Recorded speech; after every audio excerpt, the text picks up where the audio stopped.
hecho de una situación, llamémosle conflictiva, y que se agudiza aún más cuando en el mundo del derecho el asunto todavía se presenta un poco más conflictivo porque no hay una posición uniforme en todos los conceptos o no hay criterios definidos.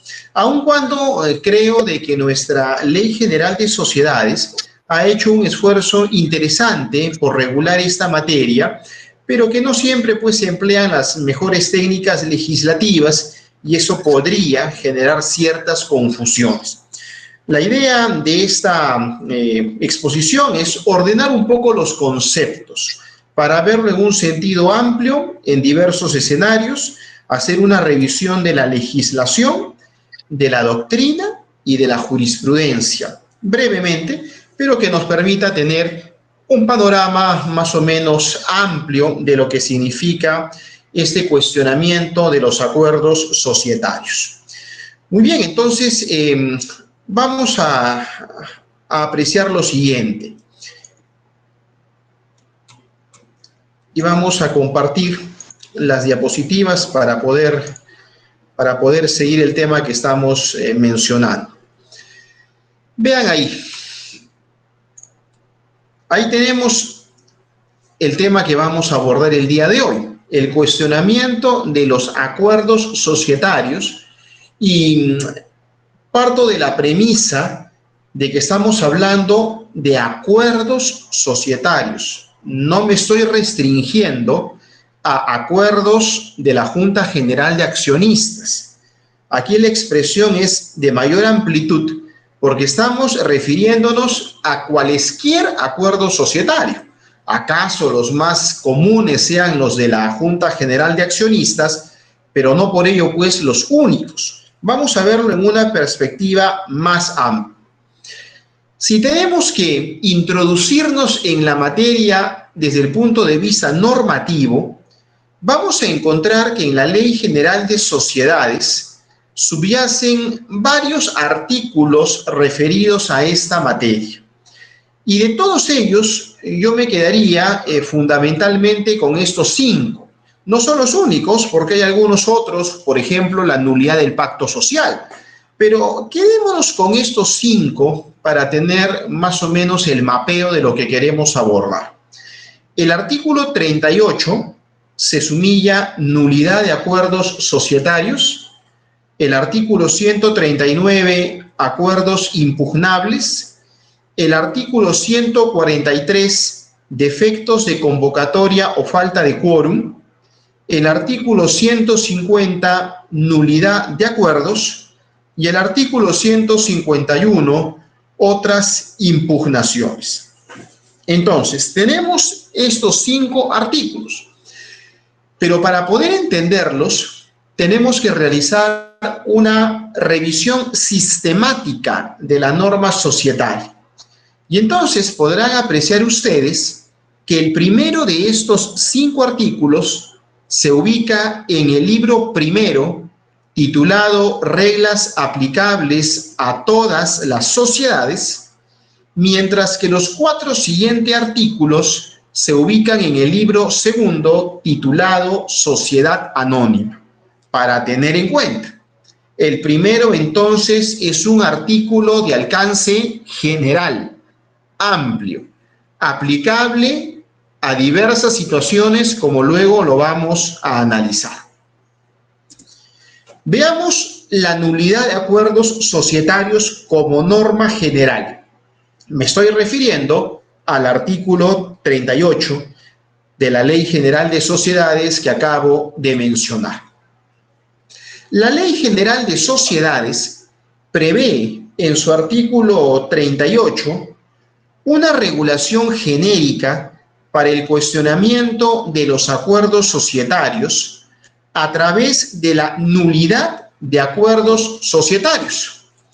Y por tal motivo establece que son nulos los acuerdos societarios adoptados con omisión de las formalidades de publicidad prescritas, contrarios a las leyes que interesan al orden público o a las buenas costumbres, contrarios a las estipulaciones del pacto social o del estatuto, que lesionen los intereses de la sociedad en beneficio directo o indirecto de uno o varios socios, y adoptados por la sociedad en conflicto con el pacto social o el estatuto social, así cuenten con la mayoría necesaria si previamente no se ha modificado el pacto social o el estatuto. Retrocedamos para poder entender lo que estamos mencionando. Este artículo 38 se refiere a la nulidad de acuerdos societarios. Y es menester entonces atender que la expresión es genérica.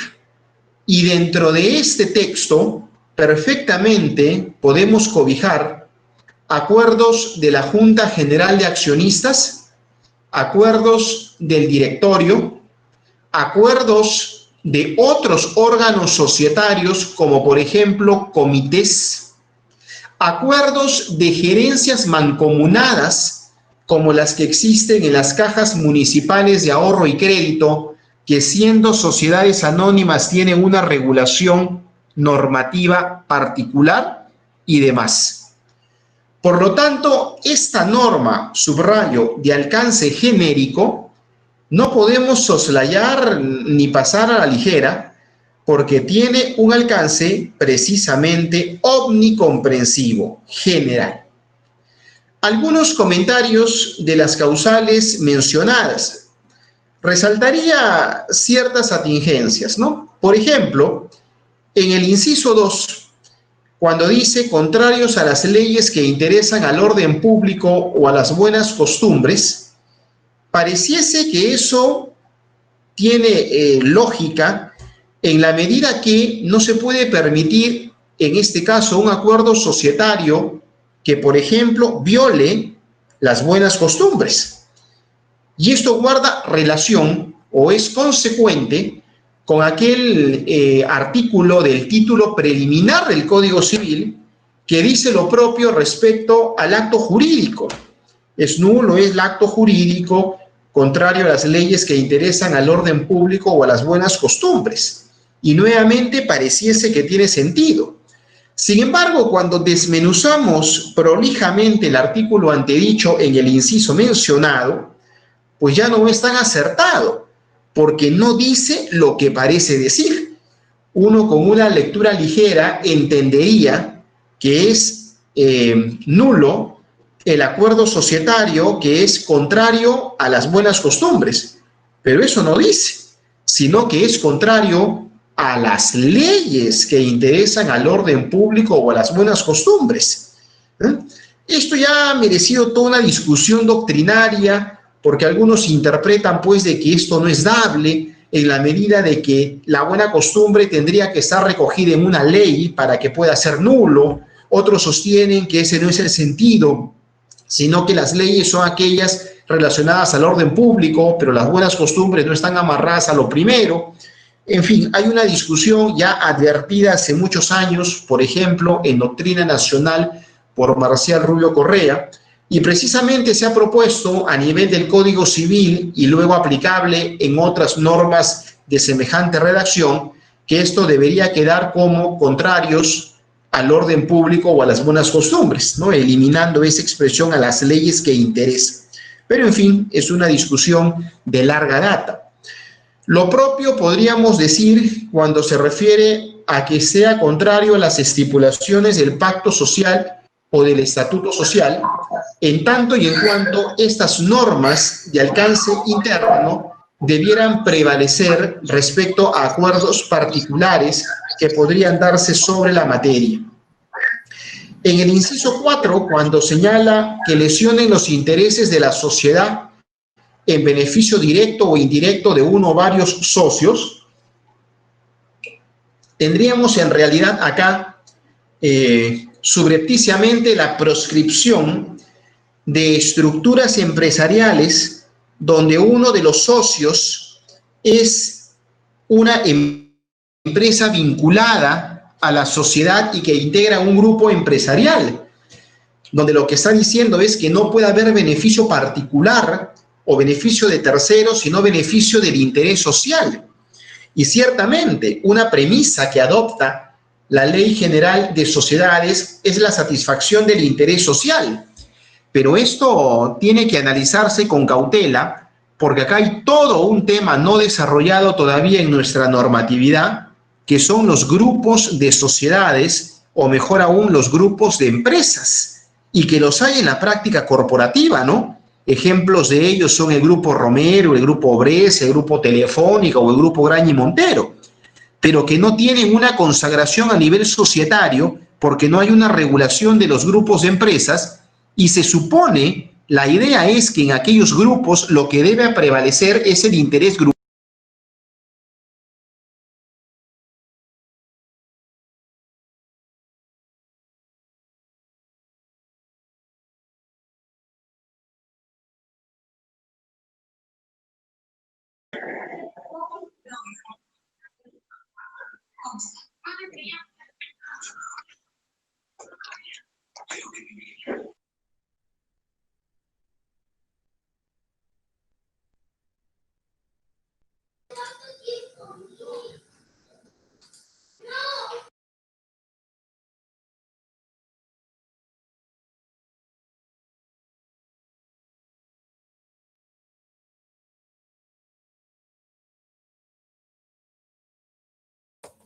Daniel, por favor, activa tu micro. ¿No se escucha?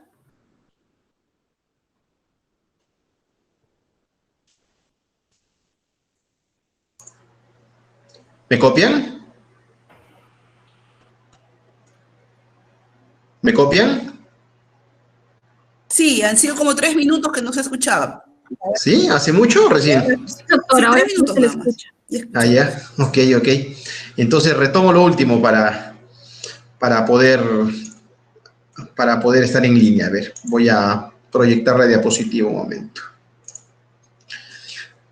Ahí tienen a la vista la diapositiva, ¿verdad? Muy bien. Ya, entonces decía, sí, doctor, para ordenarnos en lo anterior, de que esta norma lo que hace es establecer genéricamente una regulación a través del artículo 38 de la nulidad de acuerdo societario que es aplicable a cualesquier acuerdo adoptado en el seno de una sociedad. Como ya he mencionado, sea el acuerdo adoptado por una junta general de accionistas, por un directorio, por un comité, por cualquier órgano, la norma genérica es esta y que va a tener utilidad, como después lo vamos a ver, para el supuesto del directorio. Por el momento lo reservo ahí. Pero además de esa norma genérica, tenemos una norma específica que se refiere específicamente a la impugnación de acuerdos de la Junta General de Socios.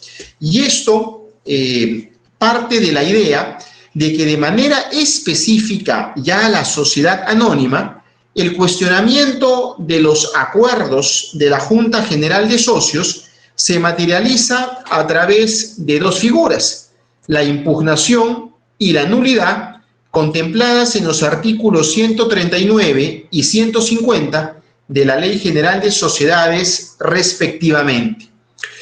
Y a efectos de ilustrar la materia, aunque esto no es exacto, pero solo con ánimo ilustrativo, diremos que la impugnación y la nulidad societarias equivalen a la anulabilidad y la nulidad civil.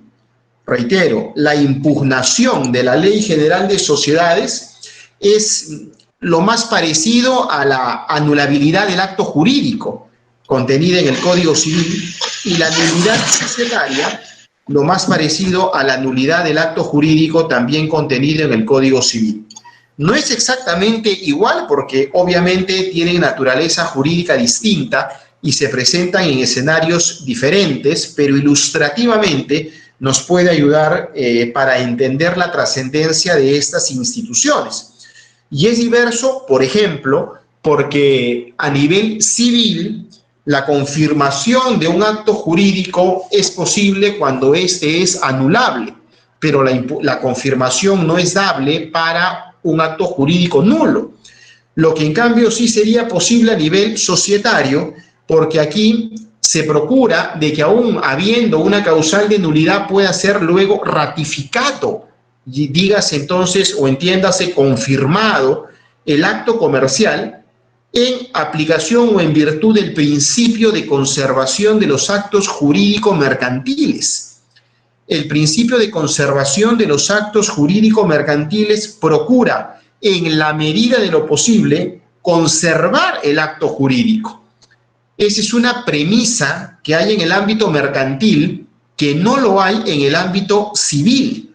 Y precisamente, hago un paréntesis, pero precisamente por eso la Ley General de Sociedades está premunida de plazos de caducidad y no de prescripción.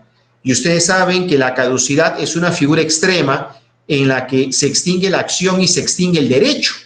Por eso, por ejemplo, cuando se quiere cuestionar una fusión de sociedades vía la figura de la nulidad del acuerdo de fusión inscrita, hay un plazo de caducidad de 6 meses. Y agotado ese plazo, la fusión habrá quedado oleada y sacramentada y ya no podrá cuestionarse. La pregunta es ¿por qué? Porque a diferencia de lo que ocurre con los actos civiles, que suelen tener trascendencia solo para las partes directamente involucradas, como son las partes contratantes, en el ámbito mercantil la influencia de los actos societarios tienen mayor alcance. Imagínense ustedes desvanecer una fusión después de 3 años de haberse realizado. No solamente es que va a afectar pues a los socios de las sociedades involucradas, sino que afectará a terceros como son los acreedores. Por esa razón, en la medida de lo posible, se procura que el acto jurídico mercantil se preserve. Y eso hay que tenerlo claramente establecido como parte del espíritu de la Ley General de Sociedades o la filosofía impregnada en esta norma societaria. Volviendo al punto anterior, hemos dicho de que el cuestionamiento de los acuerdos adoptados en el seno de una Junta General de Socios se da a través de 2 figuras específicas: la impugnación de acuerdos y la nulidad de acuerdos. Respecto a la impugnación de acuerdos de la Junta General de Socios, esta procede cuando su contenido sea contrario a la Ley General de Sociedades, cuando su contenido se oponga al estatuto social o al pacto social, cuando su contenido lesione en beneficio directo o indirecto de uno o varios accionistas los intereses de la sociedad, cuando incurran en causal de anulabilidad prevista en la ley, cuando incurran en causal de anulabilidad prevista en el Código Civil, cuando se sustente en defectos de convocatoria y cuando se sustente en falta de quórum. Aquí lo que he realizado es desmenuzar el artículo 139 de la Ley General de Sociedades, porque tiene un texto un tanto consolidado, pero en realidad comprende hasta 8 supuestos o causales para la impugnación de los acuerdos societarios de la Junta de Socios, como lo hemos mencionado. La otra norma específica para Junta General de Socios, además del artículo 139, es el artículo 150, referido a la nulidad de acuerdos. La nulidad de acuerdos de la Junta General de Socios será viable respecto a acuerdos contrarios a normas imperativas que incurran en causales de nulidad previstas en la Ley General de Sociedades y que incurran en causales de nulidad previstas en el Código Civil. Vean ustedes entonces, la trascendencia de estas causales es mayor y por ello conlleva a la nulidad. Realizo 2 anotaciones sobre el particular antes de continuar. Y hay que retroceder un poco. Hace un momento he explicado el artículo 139, referido a los acuerdos impugnables. Acuerdos impugnables. Pero este artículo habría que leerlo de la mano del artículo 143 para poder llegar al texto que yo les he expuesto hace un momento. Porque el artículo 143, refiriéndose a aspectos procesales de la impugnación, dice en su primer párrafo: la impugnación se tramita por el proceso abreviado. Las que se sustenten en defectos de convocatoria o falta de quórum se tramitan por el proceso sumarísimo. Lo que nos está diciendo el primer párrafo infine del artículo 143 de la Ley General de Sociedades es que hay un par de causales adicionales para la impugnación de los acuerdos de la Junta de Socios. Es por eso que he consolidado las causales del artículo 139 con las causales del artículo 143 para atender el texto que hace un momento mencioné. Ahora bien, la segunda anotación está respecto al artículo 150 referido a la acción de nulidad. Y el artículo 151 se sumilla otras impugnaciones, término que hemos utilizado en el artículo 139. Dice este artículo: el juez no admitirá a trámite, bajo responsabilidad, acción destinada a impugnar o en cualquier otra forma discutir la validez de los acuerdos de una Junta General o de sus efectos, que no sean las mencionadas en los artículos 139 y 150. Entonces, este artículo 151, quizás no con la mejor redacción, lo que nos dice es que el cuestionamiento de los acuerdos de la Junta de Socios solo podrá darse vía el artículo 139 o el artículo 150. No se admiten otro tipo de mecanismos, no hay otras impugnaciones o nulidades, habría que agregar. Pero claro, haciendo el paréntesis de que el artículo 139 se complementa con el artículo 143 ya mencionado. Dicho eso, a nivel normativo, entonces hasta ahí lo que tenemos, y lo habíamos aludido al inicio de la charla, cuando habíamos listado esos 5 artículos, lo que tenemos es una norma genérica aplicable a todo acuerdo societario, que está en el artículo 38. Una norma específica para Junta de Socios, que es la impugnación de acuerdos, que está en el artículo 139 y que viene de la mano del artículo 143. Luego, otra norma específica para la nulidad de acuerdos de Junta de Socios, que está en el artículo 150, y el artículo 151 remata el tema diciendo: y no se admite ningún otro mecanismo de cuestionamiento. Eso a nivel normativo o legislativo. Vamos ahora a nivel jurisprudencial. Y a nivel jurisprudencial, quiero citar una resolución del Tribunal Registral del año 2001 que tiene el mérito de abordar una cuestión que no está expresamente desarrollada en la Ley General de Sociedades, pero que resulta bastante común y recurrente en la práctica, y seguramente ustedes habrán tenido oportunidad en alguna ocasión de advertir un caso como el que les voy a comentar. Situación que además se suele presentar en empresas, diría yo, un tanto antiguas, porque esta es una suerte de costumbre mercantil, ¿no? De una práctica de antaño. Empresas más modernas no utilizan lo que voy a decir, pero otras empresas sí, a tal punto que esto ha merecido atención por parte de la jurisprudencia del Tribunal Registral. El caso que les comento rápidamente versa sobre lo siguiente. Es el recurso de apelación interpuesto por Juan Morales contra la observación formulada por la registradora pública del Registro de Personas Jurídicas de Lima a la solicitud de inscripción de otorgamiento de facultades, revocatoria y ratificación que otorga la Corporación Turística Peruana, SAC, la misma que fue denegada. Entonces, esta empresa, denominada Corporación Turística Peruana, SAC, pretende inscribir el otorgamiento de facultades, la revocatoria y la ratificación, pero es observada. Es observada por la registradora.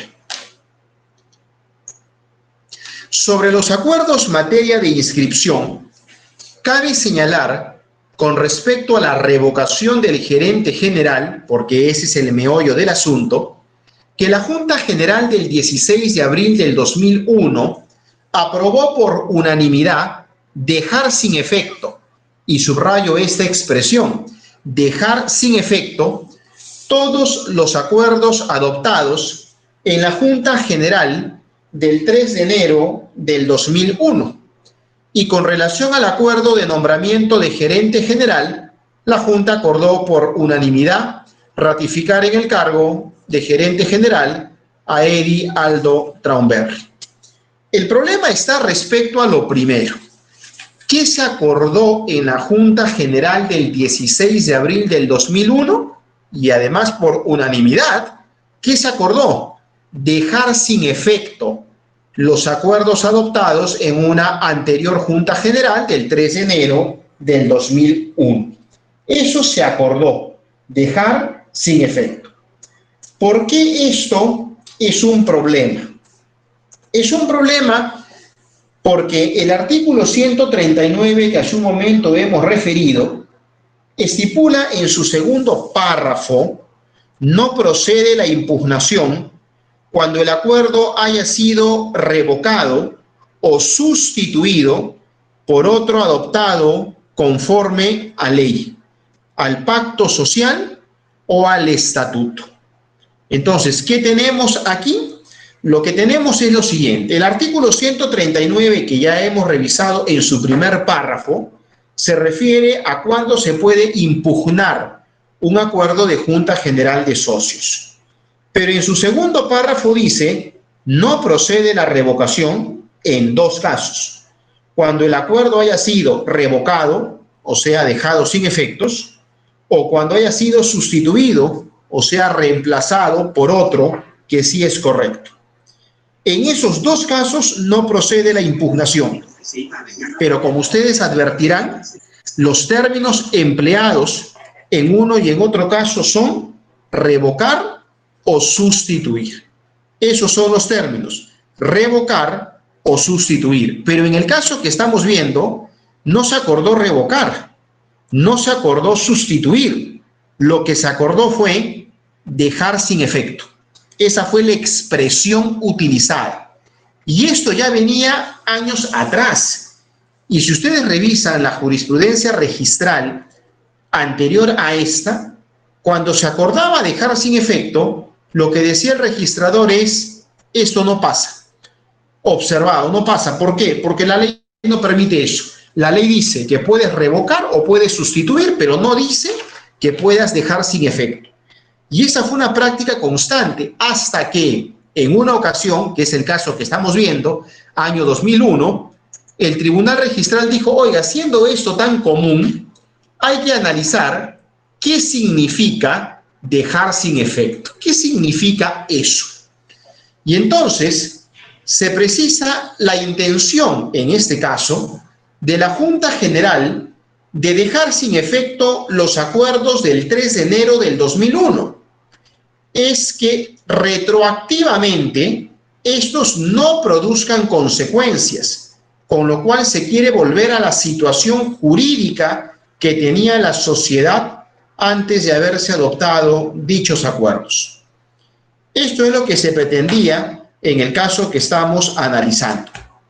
Lo anterior es diferente a la revocación del acuerdo, por cuanto con la revocación se extingue o modifica el acto revocado a partir de la fecha en que se adopta el acuerdo de revocarlo y no opera con efectos retroactivos. Es decir, el acto surtió efecto desde que se acordó hasta su revocación, supuesto distinto al acuerdo que se pretende inscribir. Ese es el análisis que se da acá. Entonces, ¿qué tenemos? La Ley General de Sociedades prevé expresamente que la Junta General revoque o sustituya sus acuerdos, pero no prevé que los deje sin efecto. Sin embargo, dice la resolución que estamos revisando, debe distinguirse entre dejar sin efecto retroactivamente, lo que implica la pretensión de que el acuerdo no haya surtido efectos nunca, y dejar sin efecto no retroactivamente, lo que implica que el acuerdo surtió efectos desde que se adoptó hasta que se acordó dejarlo sin efecto. Hay dos situaciones que tenemos que distinguir. Imagínense cada quien una línea de tiempo y vamos a ponerle fechas para hacerlo claro. Imagínense ustedes que un acuerdo se adopte el día 10 de marzo. Ese día se adopta un acuerdo. El día 25 de marzo se acuerda dejar sin efectos el acuerdo del 1 de marzo. Eso es lo que se acuerda el 25 de marzo, dejarlo sin efecto. Entonces, ¿qué dice el Tribunal Registral? Dice, acá hay que preguntarse qué significa el dejar sin efectos y para eso hay que analizar dos escenarios. Un primer escenario es que pierde sus efectos de ahora en adelante. El otro escenario es que pierde sus efectos desde el inicio. Si lo que se pretende es dejar sin efectos desde el inicio, entonces ahí sí estamos generando una situación irretroactiva. Estamos haciendo desde ahora hacia adelante. Pero eso es distinto si queremos que sea con efecto retroactivo. Y entonces, ¿en qué concluye el Tribunal Registral? Que dejar sin efecto no retroactivamente equivale a revocar el acuerdo. De manera que cuando se presenten para su calificación acuerdos a la Junta General en los que señale que se deja sin efecto un acuerdo, deberá evaluarse si la Junta pretende que ello sea retroactivo o no. Si es que no se pretende que sea retroactivo, no habrá inconveniente para inscribir el acuerdo, pues dejar sin efecto no retroactivamente equivale a revocar el acuerdo. Y hay que subrayar esta última parte.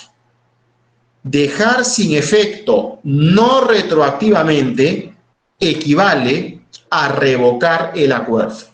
¿Cuál es la conclusión de esta parte entonces? Que la jurisprudencia registral le ha dado contenido a lo que está regulado en la Ley General de Sociedades, pero con mayor detalle. De modo que ahí cuando en el artículo 139, segundo párrafo, se dice revocar o sustituir, podría entenderse como revocar, dejar sin efecto, en la medida que sea no retroactivamente. Si eso es así, la expresión dejar sin efectos tendrá asidero dentro de las empresas que estamos mencionando. Como quinto punto, quiero referirme a un tema controvertido en esta materia, que es la impugnación o nulidad de acuerdos de directorio. Y de esto ha habido un pleno nacional jurisdiccional comercial a finales del año 2013, donde, llevándose a cabo en la ciudad de Piura, donde se cuestionó las posturas que habían sobre el particular y se debatió sobre esta materia. Les comento, el 27 y 28 de septiembre del 2013 se llevó a cabo el Pleno Jurisdiccional Nacional Comercial 2013, organizado por el Consejo Ejecutivo del Poder Judicial, el Centro de Investigaciones Judiciales y la Corte Superior de Justicia de Piura, el mismo que se realizó en la ciudad de Piura y en el cual participaron los jueces superiores competentes en materia comercial de las 31 Cortes Superiores de Justicia. ¿Cuál fue el problema que se planteó en torno al tema que estamos analizando? El problema se presenta en una pregunta concreta. ¿Resulta procedente la pretensión de impugnación o de nulidad de acuerdos de directorio? ¿Resulta procedente la pretensión de impugnación o de nulidad de acuerdos de directorio, no de junta, sino de directorio?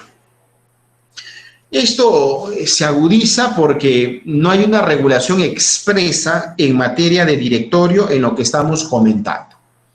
Como ustedes saben, en estos plenos se manejan la metodología de las ponencias.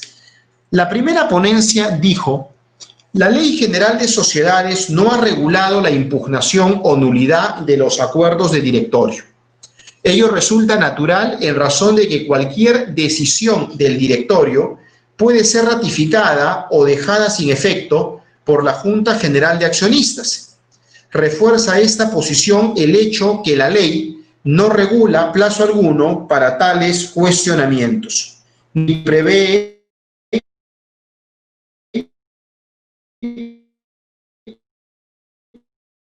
pretensión. Esta es una primera ponencia en torno a si cabe o no la nulidad e impugnación de acuerdos del directorio. ¿Cuál es nuestro análisis sobre el particular? No es cierto que la Ley General de Sociedades no ha regulado la impugnación o la nulidad de los acuerdos de directorio, pues como lo hemos visto, y así lo explicamos en aquella oportunidad, porque participamos como expositores en este Pleno Nacional Jurisdiccional Comercial 2013, no ha regulado, decía, la impugnación o nulidad de los acuerdos de directorio. Eso no es cierto, pues sí ha regulado, aunque tácitamente, la nulidad de los acuerdos de directorio cuando en el artículo 38 se pronuncia diciendo: son nulos los acuerdos societarios, en el primer párrafo, y son nulos los acuerdos adoptados por la sociedad en el segundo párrafo. Y como no cabe hacer distinciones donde la ley no distingue, los acuerdos societarios comprenden aquellos adoptados en el seno de la sociedad por cualquiera de sus órganos societarios. No es cierto que la no regulación de la impugnación o nulidad de los acuerdos de directorio resulte natural en razón de que cualquier decisión del directorio puede ser ratificada o dejada sin efecto por la Junta General de Accionistas. Si bien la Junta podrá ratificar, sustituir o dejar sin efecto los acuerdos del directorio, ello no evita la subsistencia de dichos acuerdos frente a terceros. La segunda ponencia sostiene lo siguiente: si bien la Ley General de Sociedades no prevé este tipo de pretensiones, sin embargo no la prohíbe. En consecuencia, tal pretensión sería viable si no existe posibilidad alguna que la Junta de Socios pueda pronunciarse sobre los cuestionamientos, llámese impugnación o nulidad, de algún modo contra las decisiones del directorio que afectan a la sociedad o a los derechos de los socios. Sería de aplicación la regla general prevista en los artículos 38 y 49 de la Ley General de Sociedades. En consecuencia, sí resulta procedente la impugnación o nulidad de acuerdos de directorio. Ahí tenemos las dos ponencias, ¿no? Y en este caso, el análisis jurídico es: no es cierto que si bien la Ley General de Sociedades no prevé este tipo de pretensiones, sin embargo no la prohíbe. Y no es cierto, pues la norma societaria prevé, aunque en forma genérica y tácita, la nulidad de los acuerdos societarios en su artículo 38, con lo que alcanza a los acuerdos de directorio. No es cierto que sería aplicación la regla general prevista en los artículos 38 y 39 de la Ley General de Sociedades, y en consecuencia resulta procedente la impugnación o nulidad de acuerdos de directorio. El aludido razonamiento es equivocado porque permite colegir que sí resulta procedente la nulidad de acuerdos de directorio, mas no la impugnación de los mismos. Existe una evidente desconexión lógica en dicha conclusión que pretende fundarse en la propia disposición normativa societaria. ¿Cómo entendemos este tema del cuestionamiento de los acuerdos del directorio? Considero que debemos partir de un concepto mayor que es la organización corporativa de la sociedad. Y es que la sociedad es un ente individualizado, es distinta a los miembros que la conforman, tiene un cuerpo orgánico y se gobierna a través de sus órganos societarios. Respecto a sus órganos societarios, el correcto ejercicio de sus atribuciones expresan la voluntad social que procura satisfacer el interés social, el mismo que se encuentra por encima del interés de los socios o del interés de terceros.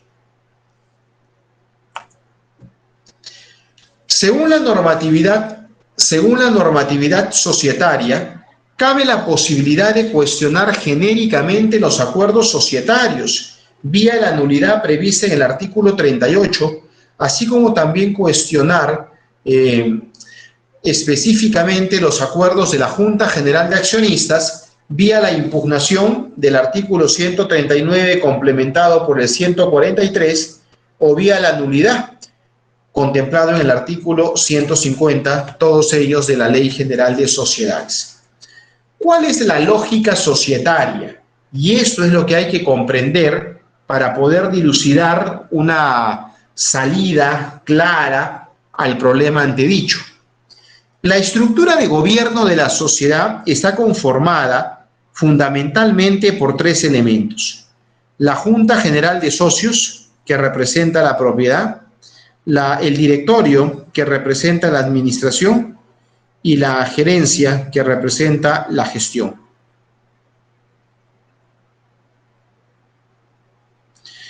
Esta norma, me refiero a la Ley General de Sociedades, confunde estos dos últimos aspectos cuando en su artículo 52 prescribe: la administración de la sociedad está a cargo del directorio y de uno o más gerentes.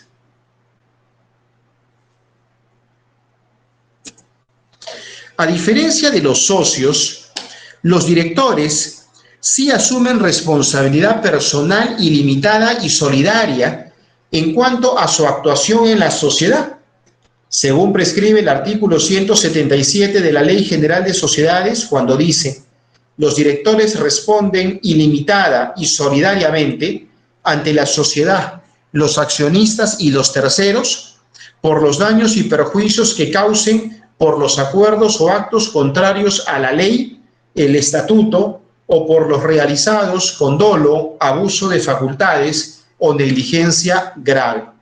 Entonces, ante la pregunta, ¿y por qué podría cuestionarse, oiga, un acuerdo de Junta General de Accionistas y no un acuerdo de directorio? Hay que tener en cuenta que no es lo mismo el rol y la posición que ocupa, el estatus que ocupa un accionista es diferente al estatus que ocupa un directorio, donde el accionista tiene, en principio, el poder económico, pero son los directores y gerentes los que tienen el poder administrativo. Y estos son los que van a manejar realmente los intereses de la empresa. Pero hay que tener en consideración precisamente cómo es que se va a dar esto, porque si no, se verá afectado pues en toda circunstancia. En cuanto a las atribuciones del directorio y la gerencia, no cabe duda que actualmente dichos órganos societarios cuentan con una participación más activa, las más de las veces, que la Junta General de Socios. Y esto desde la perspectiva del gobierno corporativo.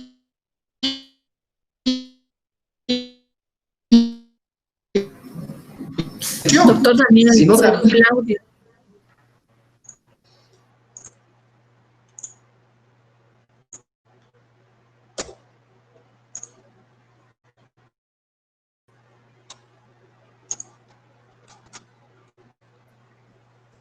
Doctor Daniel, ¿me escucha? Soy Angélica.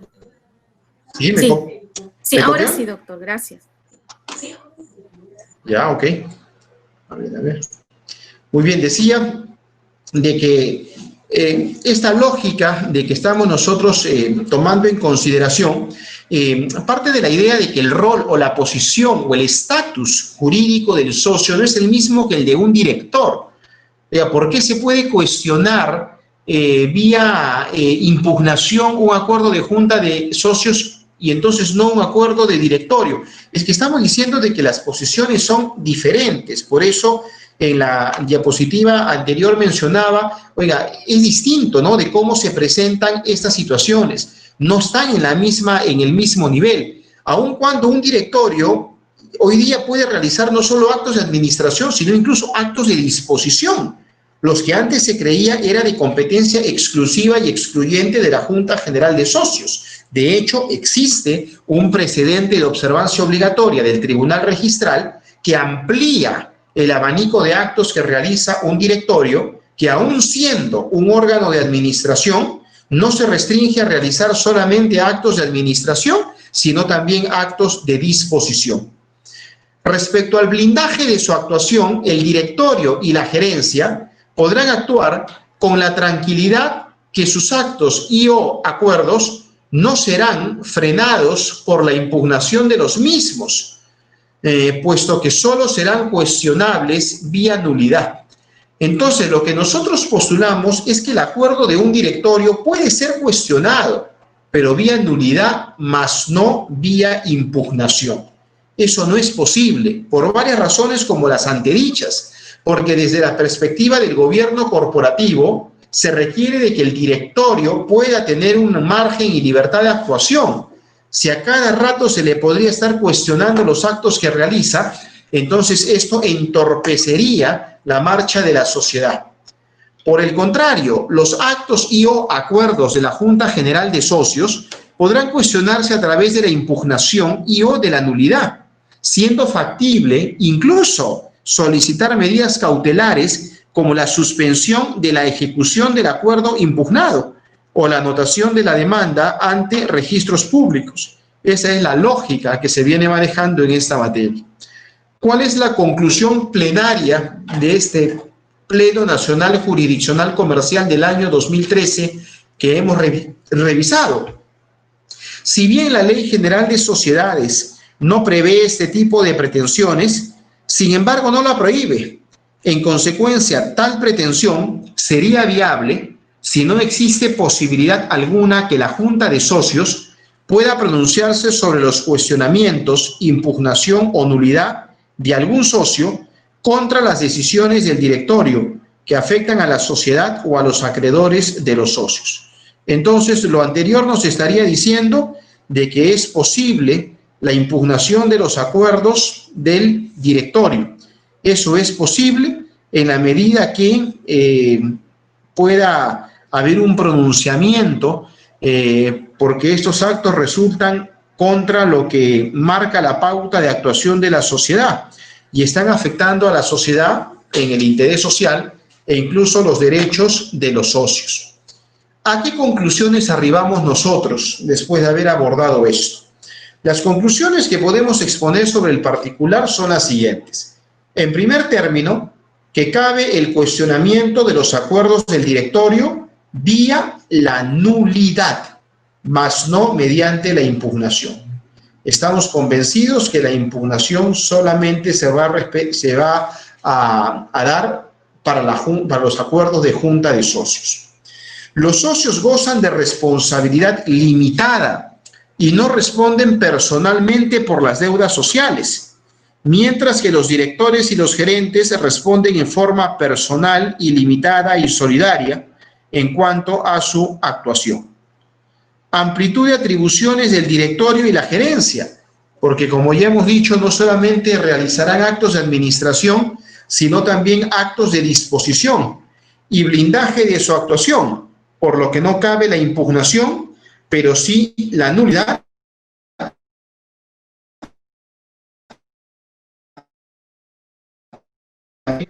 de modo que con esas consideraciones podemos tener más claro el panorama en el que se da este cuestionamiento a los acuerdos societarios. Y además es un análisis consensuado con lo que la normatividad señala, tratando de respetar o salvaguardar lo más que se pueda el texto normativo y el alcance e interpretación que deban merecer sus normas, aun cuando a veces la redacción podría generar ciertos escollos, o en la práctica podría haber pues algunas cuestiones de controversia como las que estamos mencionando. Pero la conclusión última entonces es, ¿Cabe el cuestionamiento de acuerdos de directorio? Sí, vía la figura de la nulidad, no mediante la figura de la anulabilidad, de la impugnación, perdón, ¿no? Que es lo equivalente a la anulabilidad del Código Civil, solamente nulidad de acuerdos de directorio. Entonces, con todo ello, pues, hemos concluido la exposición del tema antedicho y quedo a sus órdenes por si hay alguna pregunta, comentario o alguna tingencia que se tenga sobre el particular. Encantado de absolver cualquier duda, estimados doctores. Muchas gracias, Daniel, por tu conferencia. Dejo al público, si tienen a bien hacer alguna pregunta, lo hacen de manera directa al Esa es mi postura, amiga, ¿no? El doctor Carlos quería hacer una pregunta. Carlos Gutiérrez. Sí. Sí, hable directamente, doctor Gutiérrez, por favor. Muchas gracias, doctora Cecilia. Doctor Echaíz, le escuché respecto al artículo 177 y también me remito. Usted señala que en el caso de sociedades hay la junta de directorio y los gerentes. En los juzgados penales unipersonales hay una cantidad considerable de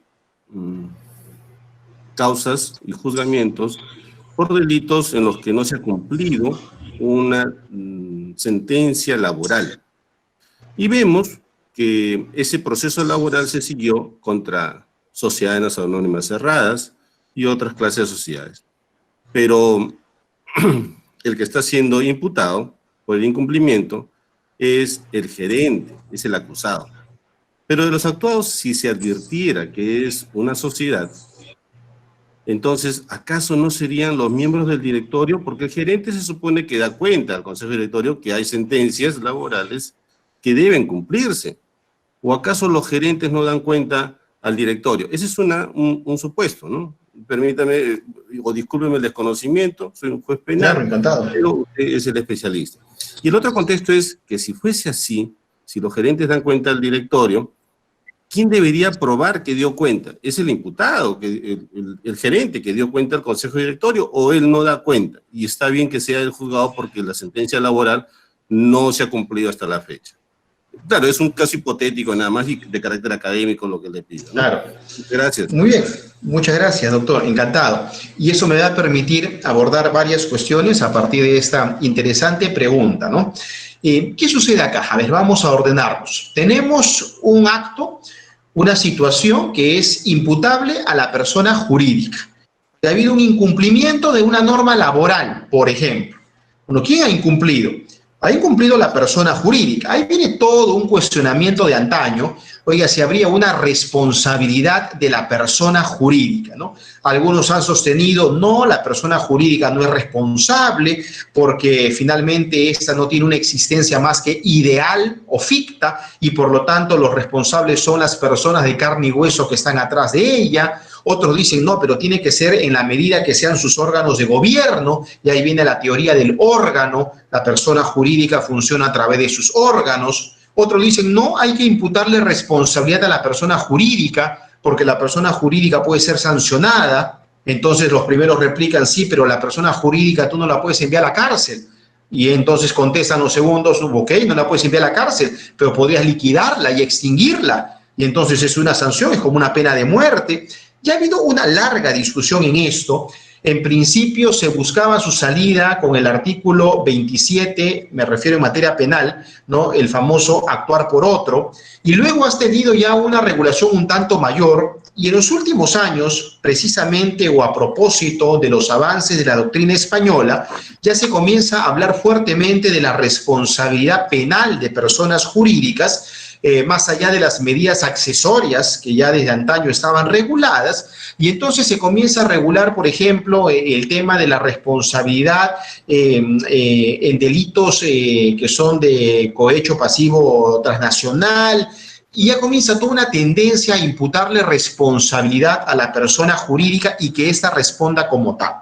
Lo cierto es que la persona jurídica, al ser un sujeto de derecho, tiene pues una existencia jurídicamente distinta a sus miembros. Ya el artículo 78 del Código Civil señala la persona jurídica es distinta de sus miembros, efectivamente. y la responsabilidad es de quien comete el acto. Más aún en el ámbito penal sabemos que la responsabilidad es personal. Por lo tanto, debiera responder quien ha actuado irregularmente. Acá cabe el siguiente comentario adicional. ¿Y qué sucede cuando se adoptan acuerdos y estos acuerdos son cumplidos por los órganos societarios, aun cuando el acuerdo podría ser violatorio de una norma? Y entonces, ¿habrá o no un supuesto de responsabilidad? Vean ustedes, en materia de directores, hay una norma genérica de responsabilidad que es el artículo 177. El artículo 177 señala lo siguiente en el segundo párrafo, y que resulta aplicable también supletoriamente a la gerencia: es responsabilidad del directorio el cumplimiento de los acuerdos de la Junta General, salvo que ésta disponga algo distinto para determinados casos particulares. Me quedo con la primera parte del segundo párrafo del artículo 177. Es responsabilidad del directorio el cumplimiento de los acuerdos de la Junta General. Lo que me está diciendo esta norma taxativamente es: si la Junta General adopta un acuerdo, ¿qué tiene que hacer el directorio? Cumplirlo. Eso es lo que tiene que hacer, cumplirlo. Y si no lo cumple, entonces responsabilidad. Eso significaría entonces que todo acuerdo de la Junta General de Accionistas tiene que ser ejecutado por el directorio. Sí, sin menor cuestionamiento. Así es, no puede cuestionar nada. La pregunta es, ¿y tendría que cumplirse así sea ese acuerdo adoptado en Junta General de Accionistas, así sea violatorio del Estatuto Social? O peor aún, así sea violatorio de la ley. De acuerdo a la norma que estamos diciendo, la respuesta sería sí. Oiga, el directorio o el gerente tiene que ejecutar el acuerdo, así sea violatorio de la ley. ¿Eso tiene sentido? Oiga, ¿podría ser de que estamos encubriendo un actuar ilegal? O sea, ¿podemos decir eso? No, usted como robot tiene que ejecutar el acuerdo tal cual. Bueno, eso no es muy dable, ¿no? Acá tiene que haber pues un razonamiento. Y de hecho hay países que ya tienen una regulación distinta. Por ejemplo, en Italia, la legislación dice, más o menos parafraseo, de que el directorio va a ejecutar los acuerdos de la Junta General de Accionistas, salvo cuando resulte violatorio de la norma del Estatuto Social, etc. O sea, el directorio es una suerte de filtro y evalúa. Acá la norma no lo dice, pero obviamente tendría que haber ese filtro. Entonces es importante de que no sea simplemente un cumplimiento a ciegas. Adicionalmente a ello, hay que sostener que hay casos en los que sí es responsable la persona que ocupa el cargo, por ejemplo, de gerente.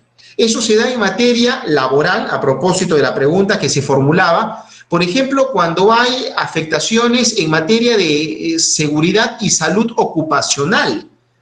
Oiga, el obrero de una empresa constructora que se cae del 8º piso y muere. Y se cae porque había estado trabajando sin implementos de seguridad. No le habían dado un casco, no le habían dado un arnés. Ahí va a ser responsable, según la legislación que he comentado, el gerente general, ¿no? Que el gerente general dirá, oiga, pero yo no le causó la muerte. Pero él es responsable en esa materia porque la norma así lo prevé. Entonces, debería de tenerse en consideración los niveles de afectación. Oiga, ¿realmente es imputable a la persona como tal?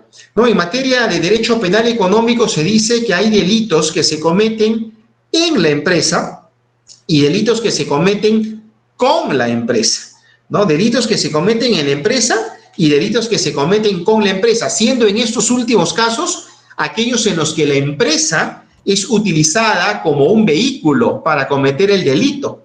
Entonces hay una utilización malsana de la estructura de la persona jurídica y eso nos puede llevar incluso a temas mayores como es el levantamiento del velo societario para imputar responsabilidad a los titulares de la sociedad y que ya no se goce del beneficio de la responsabilidad limitada al aporte que en principio lo tienen todos los socios.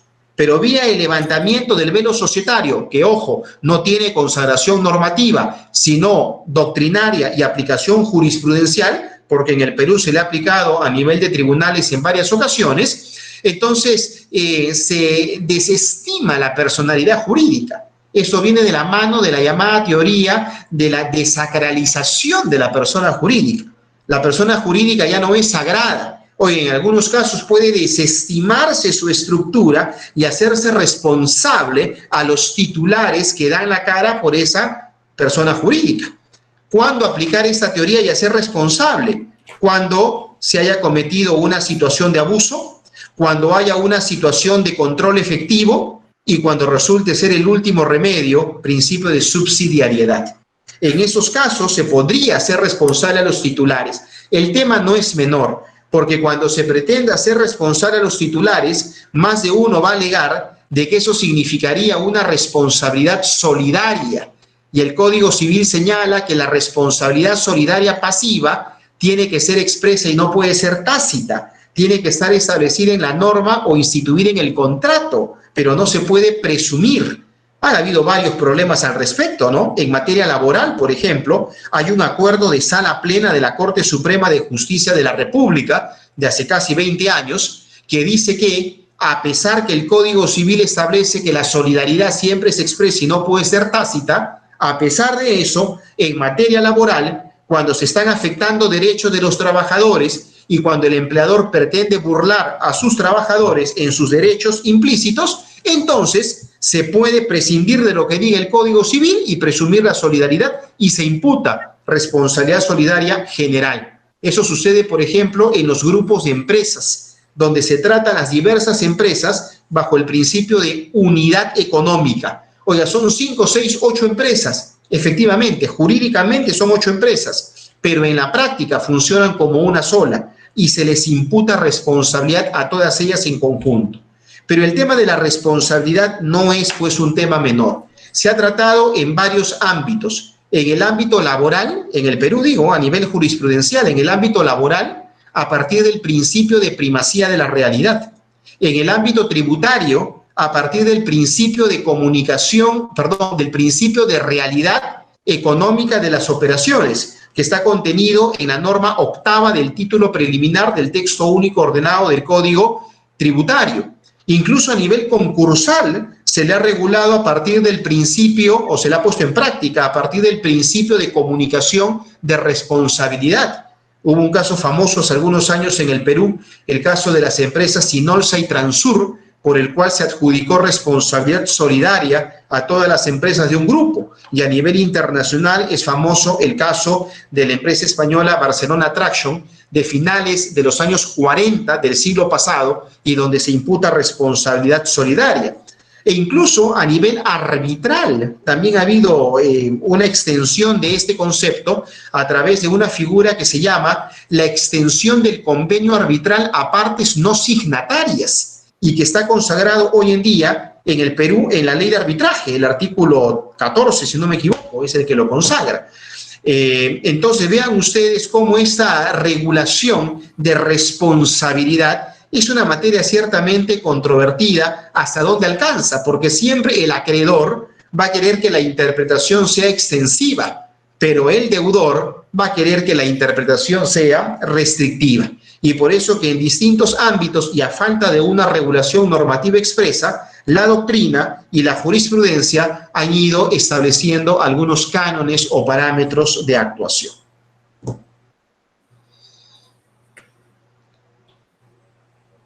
¿Alguna otra pregunta? Doctor Gutiérrez, active su audio. Creo que está haciendo... Muchas gracias. ¿Me permite una pregunta muy puntual nada más en ese contexto? Encantado. Doctor Echaiz, entonces, de lo que usted me está diciendo, deduzco, infiero que los fiscales no deben acusar directamente al gerente, sino hacer actos de investigación para ver si esa sentencia laboral de beneficios sociales incumplida tal vez viene del directorio y tal vez en el caso que descubra o detecte que es el directorio que le dijo al gerente no pagues eso, sean los directores los acusados. Conjuntamente totalmente de acuerdo, y esa responsabilidad de los directores va a venir marcada por el voto de ellos.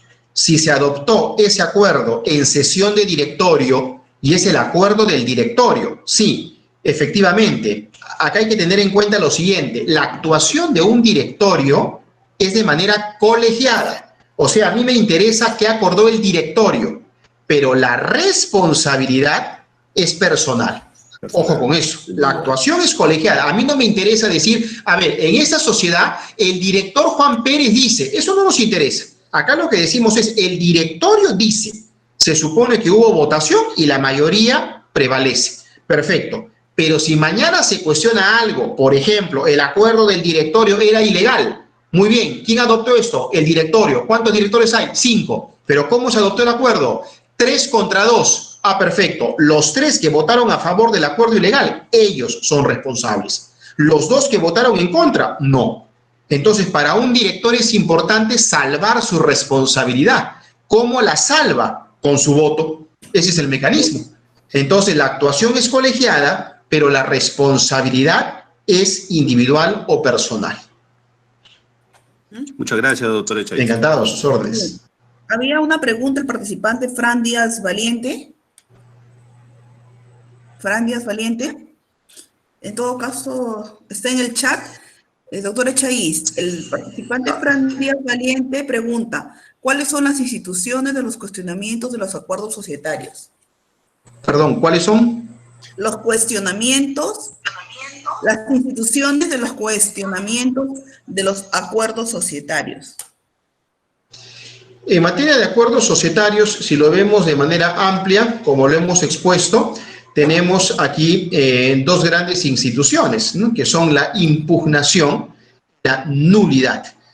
Pero con las normas que hemos analizado, hemos revisado hasta 5 situaciones, ¿no? La norma genérica en el artículo 38, que es para nulidad de acuerdos societarios en general y aplicable a todo tipo de sociedades. El artículo 139, que es para impugnación de acuerdos de junta de socios en sociedades anónimas y que resulta de aplicación supletoria para otras formas societarias en lo que corresponda. Ese artículo 139 se complementa con el 143, que añade 2 causales para la impugnación.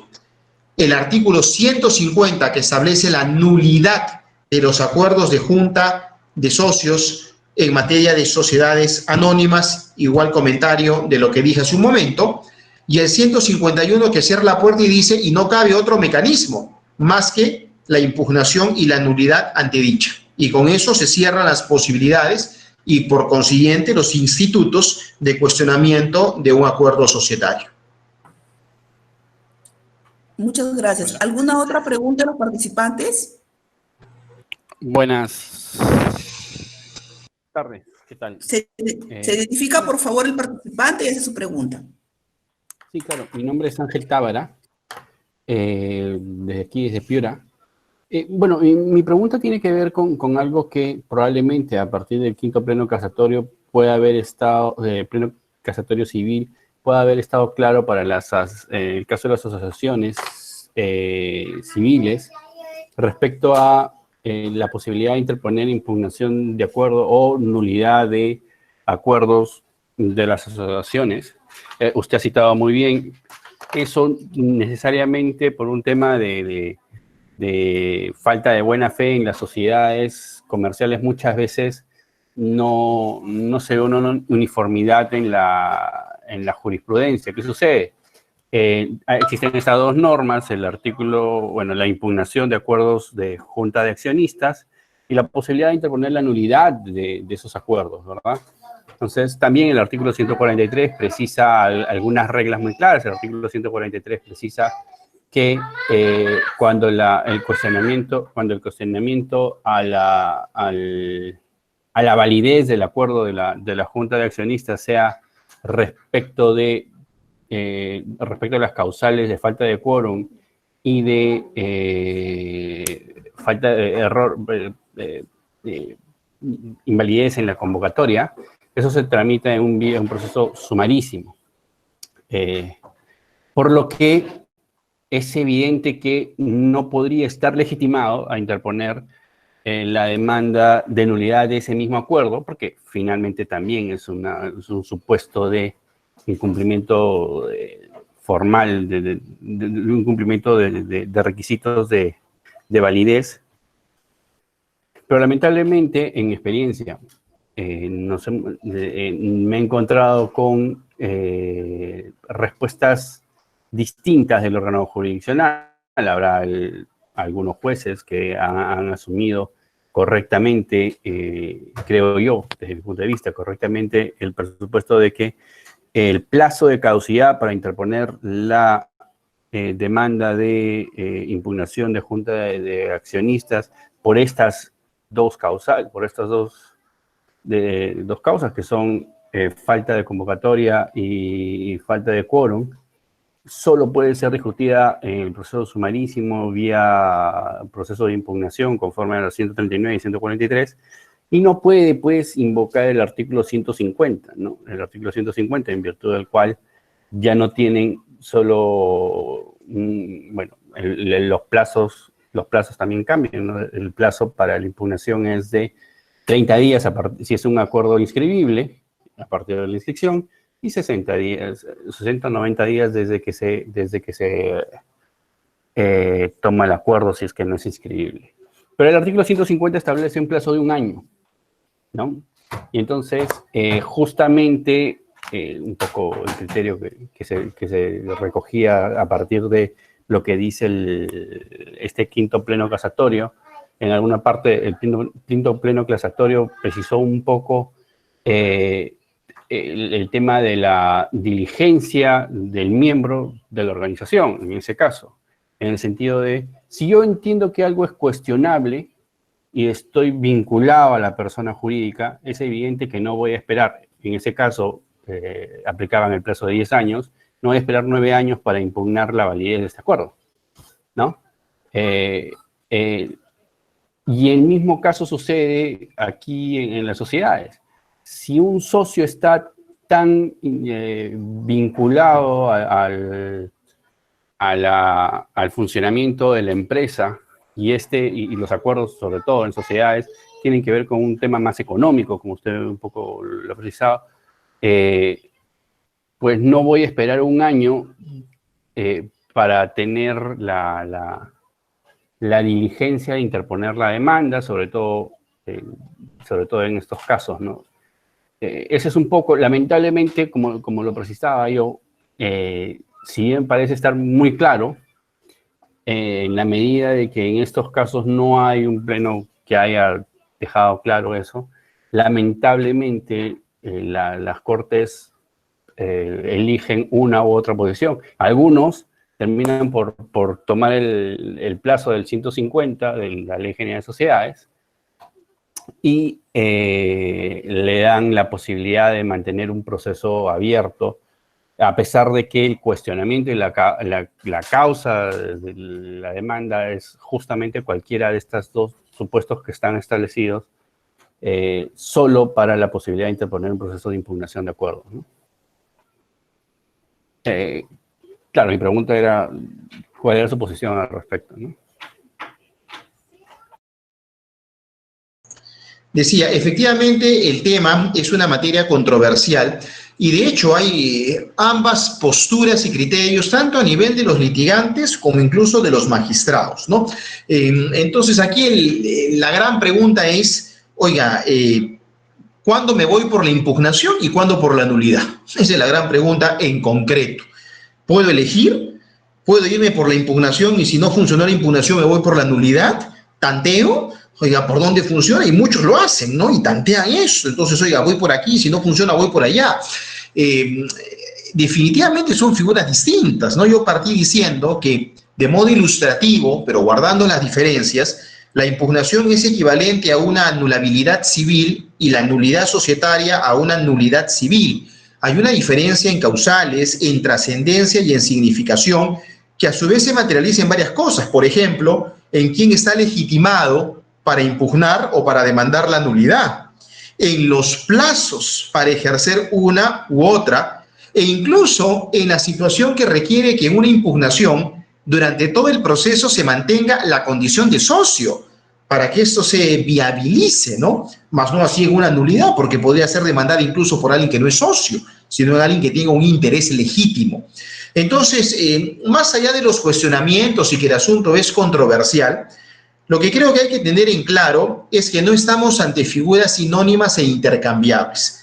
Hay que tener en claro, como siempre, la naturaleza jurídica de una y otra. Y la naturaleza jurídica varía en razón de lo gravoso que resulta las situaciones que conllevan a una nulidad y lo menos gravoso, pues lo que conlleva a una impugnación. Tengamos en cuenta el análisis de cada una de las causales que se dan para un supuesto y para el otro. En el tema que veíamos de impugnación, te remite a causales de anulabilidad, por ejemplo, del Código Civil, y la nulidad te remite a causales de nulidad del Código Civil. Entonces, no puede ser, pues, una cuestión aleatoria o a gusto del cliente ni del que está al frente, sino tener una posición firme para entender de qué es la relevancia lo que va a generar de que se pueda distinguir las causales en uno y otro. Y tenemos que concentrarnos puntualmente al texto de los artículos 139 y 143 para el primer supuesto y 150 para el segundo supuesto. De repente, ponerle un tema para centrarlo un poquito más, evidentemente, como usted lo precisa, el artículo 150, que es un supuesto de nulidad, el legitimado es cualquiera que tenga un interés legítimo, ¿no? Pero el planteamiento en estos casos específicos es todos los que impugnan o los que interponen el proceso judicial son socios, ¿no? Entonces, son socios. Y claro, estos tres casos a los que yo me refiero, todas son SAC, ¿no? Son sociedades anónimas cerradas. Entonces, el supuesto, en realidad, se achica un poquito, ¿no? Es evidente, sí, tengo claro el tema de legitimidad. Justamente por eso consideraba yo debía ser un poquito más claro para el Poder Judicial, pero sí, claro, lo que usted dice es, se toma muchos, al menos algún juez con el que me he cruzado, toman más en cuenta la relevancia digamos, de la infracción o del vicio que hace anulable o nulo el acuerdo, ¿no? Entonces dicen, bueno, no se ha cumplido con la formalidad, si bien lo ha interpuesto 11 meses después, y era un acto inscribible, porque ese es un supuesto, estaba dentro del plazo que establece el artículo 150. Claro, eso son... Bueno, efectivamente lo que hay que analizar es la relevancia, ¿no?, de la causal que se está alegando para ver si efectivamente encaja, ¿no?, en uno y en otro caso. Yo lo que he visto muchas veces es que se le quiere forzar un supuesto de anulabilidad, de impugnación a nulidad. Y simple y llanamente, porque cuando se pretende demandar, el plazo de lo primero ya caducó. Tan simple como eso. Oiga, había un mes, 2 meses o 3 meses según los supuestos y resulta que queremos impugnar, pero ya pasaron 8 meses.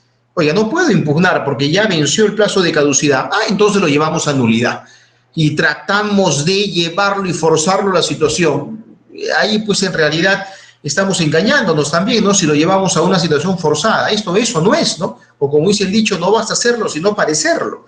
Entonces no se trata, ¿no?, de forzar la situación de una manera que no sea sostenible, sino de que realmente la causal encaje, ¿no?, como anillo al dedo, para el supuesto que corresponda y que suponga una situación de afectación mayor, ¿no?, gravosa, que realmente suponga el que se vaya a dilucidar vía un supuesto de nulidad. Lo otro significaría simplemente apañar, pues, la negligencia del justiciable que no atendió al plazo de ley previsto para que pueda accionar vía impugnación y se le deje la puerta abierta para que vaya con otro plazo. Entonces ya no estaríamos entre un plazo de caducidad, sino de prescripción, pues se le extingue la acción, pero mantiene su derecho. Oiga, no, es un plazo de caducidad y como tal debe respetarse. Se le extingue la acción y se le extingue el derecho, ¿no? Bien, una pregunta más, por favor. Se pide que sean preguntas directas. ¿Algún participante? Buenas noches, ¿es posible hacer una pregunta? Por supuesto, encantado, a sus órdenes. Buenas noches, desde Chimbote, Lincoln Villón, maestro Echaiz. Una Encantado, pregunta Lincoln. puntual en relación al nuevo modelo societario de las SACs. Ya que estamos hablando de impugnaciones, el artículo 4º establece de responsabilidad ilimitada en fraude laboral. Primer aspecto, no hay un manual de fraude laboral, por lo cual creo que es un aspecto peligroso.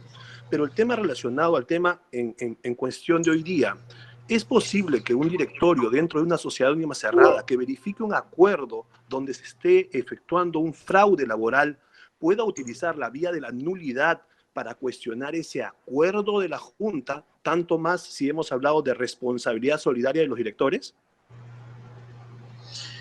Veamos, los directores adoptan un acuerdo y son responsables a través de su voto. En el caso de una SAC, teniendo la atingencia que pueda prescindirse de directorio, pero puede ser que lo haya. De hecho, la regla general es que en una SAC haya este directorio. Si el directorio está adoptando una decisión y esa decisión es contraproducente a los intereses de la sociedad, ciertamente una vía es cuestionar el acuerdo del directorio vía la figura de la nulidad. No obstante, ahí tenemos varias cuestiones también complementarias, ¿no? Una bastante elemental es que si nosotros como sociedad tenemos a un director que está actuando de una manera irregular, llamémosle así, el primer mecanismo que tenemos para que no continúe de esa manera es removerlo del cargo de director, ¿no? Eso es lo primero, porque el cargo de director está sujeto a que pueda ser removido pues en cualquier momento si actúa de alguna manera irregular. Ese es uno. Número dos, que ese director que actúa irregularmente es responsable. A diferencia del socio que tiene una responsabilidad limitada a su aporte, el director tiene una responsabilidad personal ilimitada y solidaria, ¿no? Y adicionalmente a ello, tenemos el mecanismo de que si ese acuerdo del directorio subyace y es dañino para los intereses de la sociedad, entonces podemos dejarlo sin efecto, es decir, revocar ese acuerdo de directorio de modo tal de que ya no continúe vigente. Entonces, no solamente pues el mecanismo de la nulidad, sino que hay otros mecanismos previos, y por eso es de que la nulidad más excepcional solamente debe ser entendida como el único mecanismo de estos dos formales para acuerdos de directorio y no la impugnación, ¿no? Por eso yo decía, ¿y por qué no impugnación? Porque hay estos mecanismos. Yo puedo cuestionar yo puedo dejar sin efecto el acuerdo de un directorio, yo puedo remover a un director. ¿Y por qué si hay impugnación en la Junta de Socios? Porque yo al socio no lo puedo remover. Lo podría excluir en un supuesto extremo, que es otra cosa, ¿no? Oye, es un moroso, es un tema extremo. Pero las decisiones que adopta no me genera de que yo mañana lo saque del cargo de socio.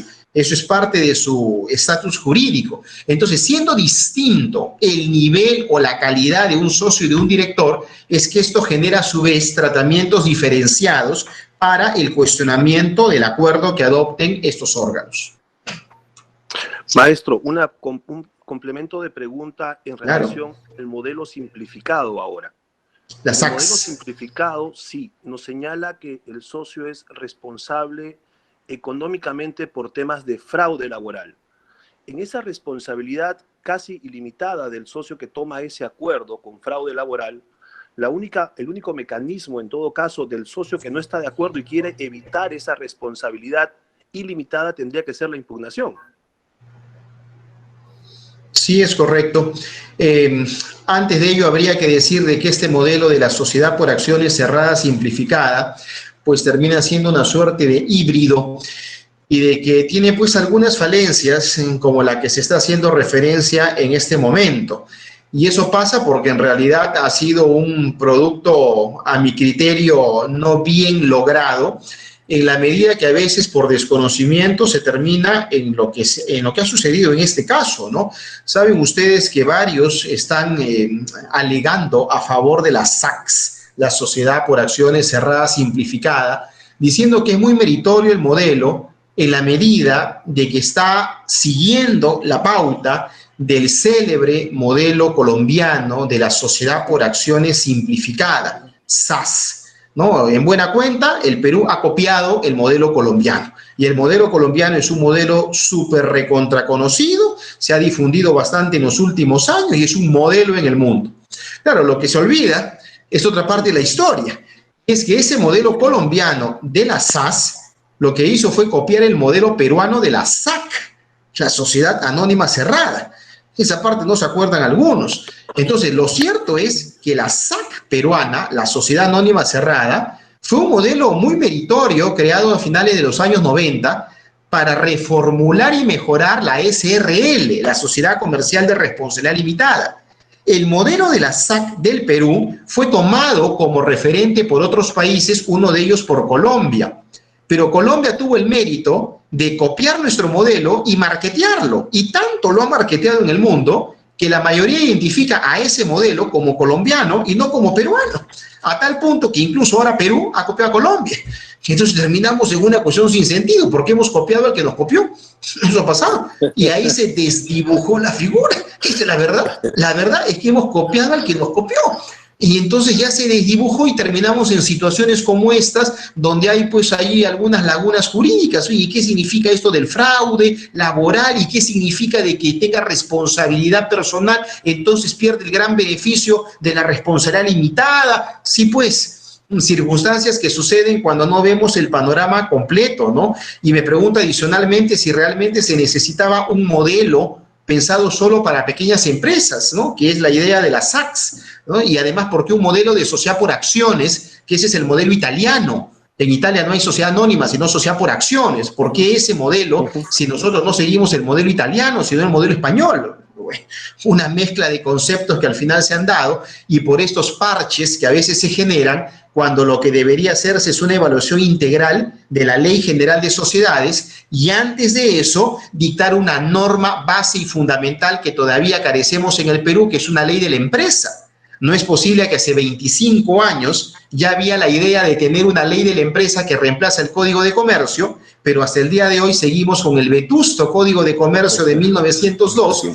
La ley de la empresa nunca vio la luz y se fue al archivo, y seguimos teniendo regulación en nuestra ley de la sociedad en comandita, donde no hay sociedades en comandita en la realidad, pero se sigue regulando la sociedad en comandita, y no se regulan los temas que realmente se presentan en la realidad, como por ejemplo, sociedades familiares. Entonces, a veces hay que desprenderse de esos conceptos tradicionales y darle una regulación más realista y eficiente a los temas que estamos comentando. Hoy día vivimos en un escenario de gobierno corporativo, alianzas estratégicas, empresas familiares, protocolos familiares, internacionalización de empresas, empresas offshore, financiamiento de proyectos. Y todos esos temas tienen en común dos características. El primero es que se dan en la realidad del Perú. Y el segundo, que ninguno de esos temas está regulado por nuestra normatividad, que prefiere quedarse con esa regulación rezagada de sociedades en comandita, sociedades colectivas que ya fueron superadas en la realidad, ¿no? Entonces, el cuestionamiento y la prueba ácida que puedan hacerse de esos temas, como lo que estamos hablando de nulidad e impugnación de acuerdos societarios, va a ayudar a que haya una mejoría de la regulación. Y no advierto porque la Ley General de Sociedades tenga una regulación ineficiente. Al contrario, es muy buena, tanto así que ha servido de modelo a legislaciones como la colombiana. Pero un producto legal es un producto humano y exige una revisión, incluso a partir de la jurisprudencia de los tribunales. Ustedes que están en la práctica diaria perfectamente pueden aportar a la mejoría de esa normatividad societaria. Y ahora que esta norma ya tiene más de 20 años, debería entonces revisarse en algunos conceptos. Cuando entró en vigencia en 1998, el 1 de enero, la Comisión Norman, la comisión redactora, dijo, cada 5 años debemos hacer una revisión. Han pasado 22 años. Y no se ha hecho una revisión. El año pasado ya se soltó un anteproyecto de ley, pero ha quedado ahí confinado en un rincón, ¿no? Entonces, oiga, debería evaluarse y a la luz de la jurisprudencia, que es el derecho vivo, como decía el célebre jurista español Joaquín Garrigues, analizar qué temas podrían tener una mejor regulación, una regulación más completa o una regulación que no la tiene todavía en la Ley General de Sociedades. Muchas gracias, maestro. Encantadísimo. Muy bien. ¿Hay alguna otra pregunta?